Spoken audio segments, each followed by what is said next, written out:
I'm Tom Good. I'm a professor of educational psychology from the University of Arizona, and my research centers on a policy issue, and that policy issue is that each year millions of children across the world enter school wanting to learn, looking forward to learning, but they enter school a little behind, and unfortunately they never catch up. And the loss to them and to society is enormous. My research deals with a couple of aspects as to why this happens.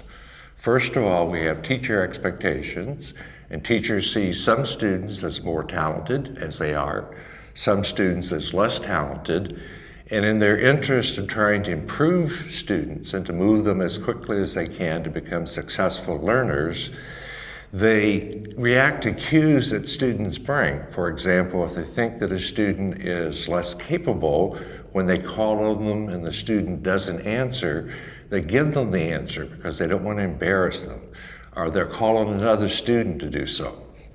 But if you have high expectations for students, you think, you listen, you demand performance, tell me how more about this, and they're engaged in a qualitative discussion explaining what they're doing and why they're doing, as opposed to a focus on just drill and practice. So the fact that we're behind, I think, leads to a skill deficit, which means that you teach toward the skill rather than to the potential that children possess. And hence, because they only get low, limited challenge, students lose motivation, lose interest, and in time do not catch up to other peers.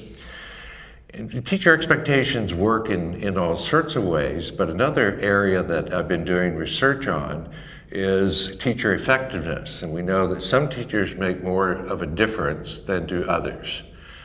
And in part, the difference is in terms of the intellectual performance, the intellectual push, and the emotional support that they provide students. And it's sort of similar to teacher expectations.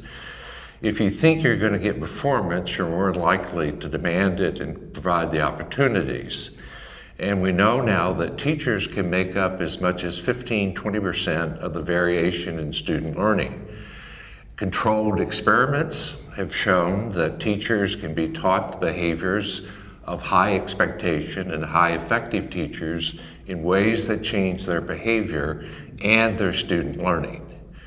In close, I think that children have mass potential, but some of our children are sorted on the basis of skill deficiency.